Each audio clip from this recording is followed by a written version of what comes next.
Muraho neza, ni Ingabire Betty nk'ibisanzwe kuri Smart. Tugarutse mu nsanganyamatsiko yacu igira iti kwigirira icyizere, cyangwa se mu rurimi rw'amahanga mu cyongereza bivuga self confidence. Kwigirira icyizere ni ukwemera ko ufite ubushobozi cyangwa agaciro ku buzima bwawe cyangwa uruhare ku buzima bwawe.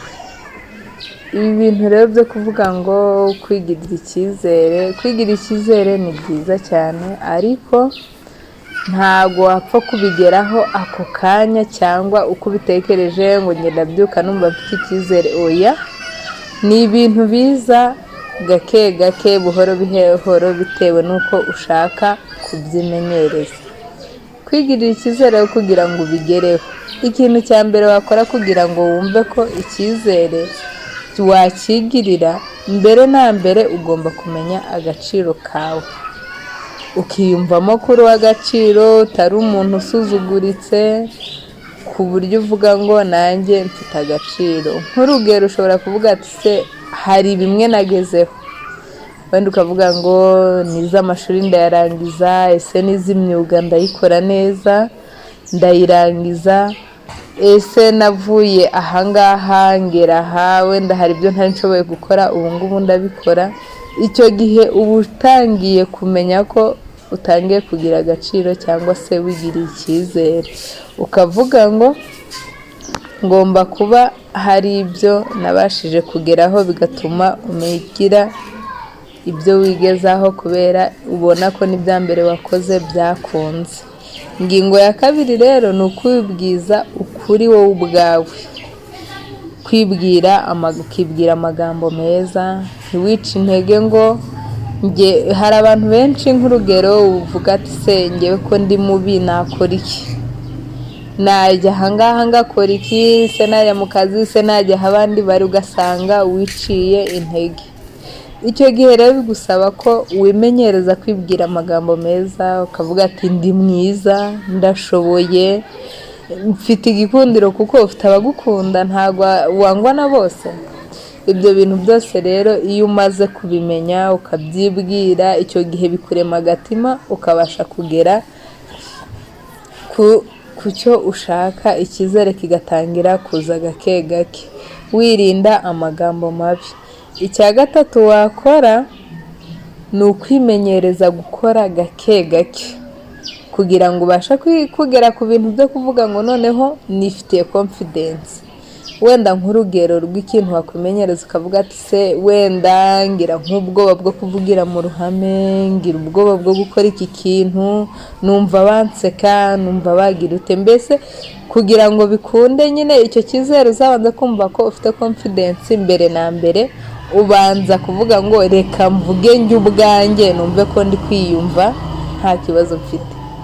Icya kabiri wenda wakora muri uko kwimenyereza, ushobora kuba ufite nk'inshuti ukabwira ati ariko ko nkeneye kuzajya nkora speech cyangwa se ikiganiro cyangwa se n'ibindi mumfashe, noneho mwebwe mujye imbere mbikore, njye nkora ibintu turi kumwe, kubera ko mwe mutari bunseke cyangwa mumvuge nabi, murajya mumbwira aho nishe mbikosore. Icyo gihe inshuti zawe zigufasha kumenya icyo ufite zikanagutinyura. Niba ushoboye kuvugira imbere y'inshuti zawe, ushobora no kuvugira imbere y'abandi. Ibyo bintu rero nabyo bituma ugumana icyizere, ukumva ko nawe ufitiye icyizere, kuko wavuga imbere y'inshuti zawe ntizaguseka, zumbana n'ibintu byiza, bigenda bisa neza nyine, bakakubwira ibisa neza, bakanagukosora kugira ngo ubashe kugera ku cyo ushaka. Cyangwa usibye no kuvugira mu ruhame, hari igihe utinya gukora ikintu, ukavuga ati se ningikora ntabwo bari bunseke.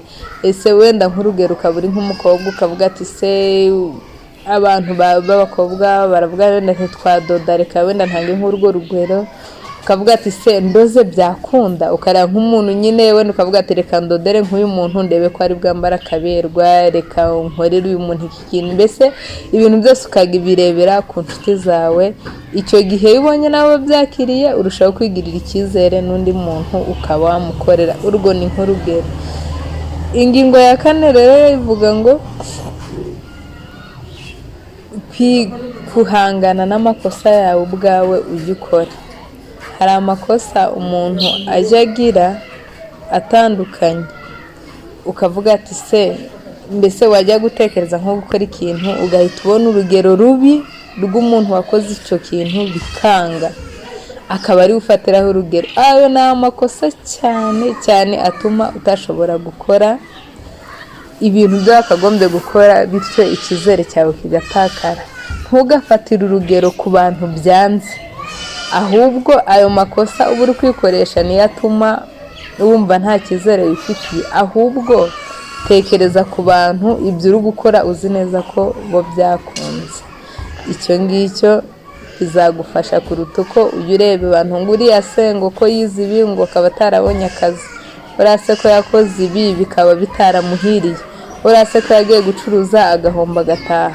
Ntabwo ari byiza kwibwira ayo magambo, kuko nayo ubwayo arakwangiza agatuma utigirira icyizere. Bisaba ngo uvuge ngo ese nanjye reka ntangire, kandi bizakunda. Ukwishyiramo icyizere ko ibyo bintu bizakunda, ugafata n'urugero rwiza rwabo byakunze, apana kurebera ku bantu badashoboye. Ingingo tureberaho yindi ni ugukora imyitozo kugira ngo wigirire icyizere, ukagenda ukabyikoresha wowe ubwawe ku giti cyawe, ukareba ko hari ibyo ushoboye gukora. Niba ari nko gusenga ugatangira kwimenyereza ati ngewe ndasengera no mu cyumba cyanjye. Niba ari nko gukora iki ukamenya ngo uratangira ubikorera hehe kugira ngo wimenyereze kwigirira icyizere.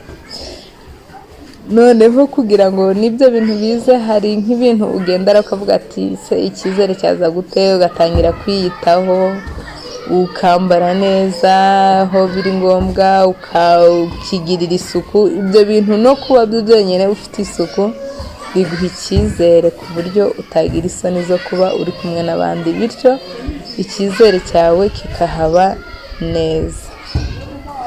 Ibyo bintu byose rero twaganiraga ku cyizere ni byiza. Si ukuba uri mwiza, kwigira icyizere si uko waba uri umuntu mwiza wenda ku isura, si uko uba warize amashuri menshi, si uko uvuka ahantu heza, ahubwo icyizere ni wowe ukiremamo.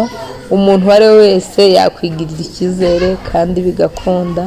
Usibye ko abantu benshi bica intege, ntabwo ari byiza kwica intege, kandi kwigirira icyizere bituma uva ahantu wari uri ukagera ahandi kandi neza.